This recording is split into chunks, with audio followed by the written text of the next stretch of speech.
যারা বলে আমাদের মধ্যে তো কোনো ঝগড়াই হয় না, কোনো সমস্যাই নেই, চারিদিকে শুধু ভালোবাসা আর ভালোবাসা দেখতে পাই, একদম নিট অ্যান্ড ক্লিন, আমার মনে হয় তাদের থেকে মিথ্যাবাদী আর কিছুই নেই।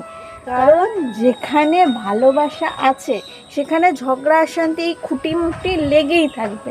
কারণ তুমি ওর ভালোর জন্যই ওকে কিছু বোঝাতে যাবে, তখনই টুকিটাকি লেগে যাবে। এটাই হচ্ছে ভালোবাসা। আর যেখানে ঝগড়া অশান্তি হয় না সেখানে কোনো, আমার তো মনে হয় সেখানে কোনো ভালোবাসাই নেই, পুরোটাই নাটক চলছে।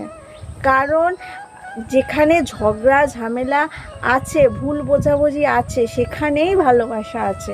যখন যখন ও বা আমায় কিছু বোঝাতে যাবে না, আমার ভালোর জন্যই আমাকে বোঝাবে, ঠিক আছে, কিন্তু আমার রাগ হয়ে যাবে।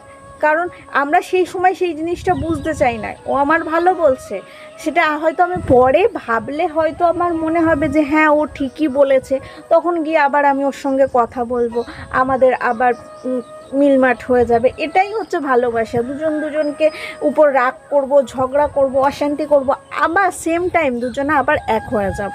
এইগুলো ছাড়া ভালোবাসা হয় না। আর এই যারা সব সময় বলে না চারিদিকে শুধু ভালোবাসাই দেখতে পাচ্ছি, কোনো সমস্যা নেই, একদম নিট অ্যান্ড ক্লিন পরিষ্কার ব্যাপারটা, সেখানে কোনো ভালোবাসা নেই, সেখানে পুরোটাই নাটক চলছে। একটু ভেবে দেখো।